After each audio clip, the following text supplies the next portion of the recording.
എല്ലാവർക്കും പാറയിൽ മിക്സർ ഫാമിലേക്ക് സ്വാഗതം. ഇന്ന് ഗപ്പികളുമായി ബന്ധപ്പെട്ടിട്ടുള്ള കാര്യങ്ങളാണ് പറയാൻ പോകുന്നത്.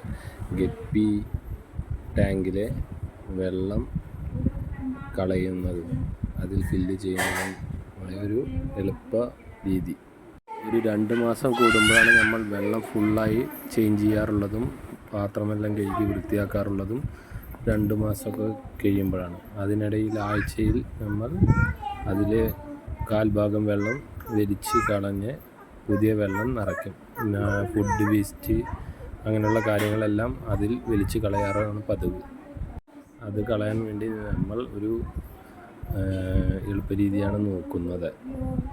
അതിന് ചെയ്തിരിക്കുന്നത് ഒരു 2 ലിറ്റർ ക്ലബ് സോഡയുടെ ഒരു ബോട്ടിലെടുത്ത് അതിൻ്റെ അടപ്പിൽ ഒരു ഹോളിട്ട് വാട്ടർ ലെവൽ ഹോസ് വഴി വെള്ളം സക്ക് ചെയ്ത് കളയുന്ന രീതിയാണ്. നമ്മുടെ കയ്യിലുള്ള ഗപ്പികളുടെ ടാങ്ക് ഫുൾ ആയി വൃത്തിയാക്കുമ്പോൾ നമുക്ക് എന്തായാലും ഒരു അര ദിവസം അതിനായി മെനക്കെടേണ്ട ആവശ്യം വരാറുണ്ട്. ഇങ്ങനെ കളയുമ്പോൾ നമുക്ക് സമയം ഒരുപാട് വരും, എന്നാലും നമുക്ക് ഫുള്ളായിട്ട് കളയുന്ന ഒരു പ്രോസസ്സ് വരാറില്ല. ഇങ്ങനെ കളയുമ്പോൾ ശ്രദ്ധിക്കേണ്ട ഒരു കാര്യം, മീൻ കുഞ്ഞുങ്ങളുള്ള പാത്രത്തിലത്തെ വെള്ളം കളയുമ്പോൾ കുഞ്ഞുങ്ങൾ ചിലപ്പോൾ ഈ പൈപ്പിൻ്റെ ഉള്ളിൽ കൂടെ വരാൻ ചാൻസ് കൂടുതലാണ്. ഞാനെന്ത് ചെയ്യുന്നു വെച്ചാൽ, ഓരോ പാത്രത്തിലെ വെള്ളം ബോട്ടിലാവുമ്പോഴും അത് ബക്കറ്റിൽ ഒഴിച്ച് അതിലുള്ള കുഞ്ഞുങ്ങളുണ്ടെങ്കിൽ അതിനെ ഞാൻ പിടിച്ച് മാറ്റിയിടും. ഇല്ലെങ്കിൽ അത് ക്രോസ് ബ്രീഡ് ആവാൻ ചാൻസ് കൂടുതലുള്ളതിനാൽ ഞാൻ അങ്ങനെയാണ് ചെയ്യാറുള്ളത്. പിന്നെ നിങ്ങൾ ഈ ബോട്ടിലൊക്കെ ഓരോ മൂച്ചിയുടെ ഇല കിടക്കുന്നത് കാണാം. അത് ഞാൻ ബ്രീഡിങ്ങിന് മാറ്റിയിട്ടുള്ള ഗപ്പികൾ അവർക്ക് സേഫായിട്ട് ഇരിക്കാൻ വേണ്ടിയിട്ടാണ് ഞാൻ അങ്ങനെ ഒരു മൂച്ചിയുടെ ഇല ഇടുന്നത്. അപ്പോൾ വെള്ളത്തിനൊരു മഞ്ഞ കളറ് ആവാറുണ്ട്. ഇപ്പോൾ നമ്മുടെ കയ്യിൽ ബ്രീഡിങ്ങിന് ഇട്ടിരിക്കുന്ന ഒരു 4 ജോഡി, അത് ഒരു പരീക്ഷണാടിസ്ഥാനത്തിലിട്ടത്. നമ്മൾ തന്നെ വേർതിരിച്ച 2-3-4 ബ്രീഡാണ്. എന്താ പേര് പറയാമെന്നൊന്നും അറിയില്ല. അങ്ങനെയുള്ള 2 ഒരു മെയില് ഒരു ഫീമെയില് വെച്ചിട്ട് നമ്മൾ മാറ്റിയിട്ടുണ്ട്. അതിന് കുഞ്ഞുങ്ങളാവുമ്പോഴാണ് അത് ഏത് മോഡലിലുള്ള കുഞ്ഞുങ്ങളാണെന്ന് അറിയാൻ പറ്റുള്ളൂ. അപ്പോൾ അതിൻ്റെ ഒരു ബാച്ചാണ് ഇപ്പോൾ ബ്രീഡായത്.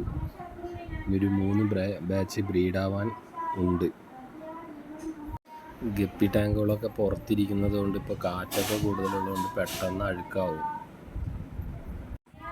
ഒരു ടൈമിൽ ഇപ്പോൾ അത് ഗപ്പികൾ ഞാൻ നല്ല രീതിയിൽ സെയിൽ ചെയ്തിട്ടുണ്ടായിരുന്നതാണ്. ഇപ്പോൾ കുറച്ചായിട്ട് സെയിൽ കമ്മിയാണ്. കാരണം കുറേ ഗപ്പികൾ നഷ്ടപ്പെട്ടു പോയതും പിന്നെ ഞാനിവിടെ ഇല്ലാത്തതിൻ്റെ പേരിലും വീട് പണിയായതുകൊണ്ടും അങ്ങനെ കുറേ ഗപ്പികൾ നമ്മൾ വെറുതെ കുറേ പേർക്ക് കൊടുത്തു, അങ്ങനെയൊക്കെ ഉണ്ടായി.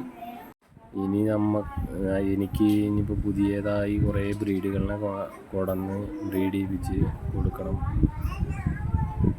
അതാണ് ആഗ്രഹം. പഴയ പോലെ ഇനി വീണ്ടും നല്ല രീതിയിൽ ഗപ്പി സെയിൽ ചെയ്യാൻ പറ്റണമെന്ന് വിചാരിക്കുന്നുണ്ട്. ഇപ്പോൾ കമ്മിയാണ് സെയിൽ.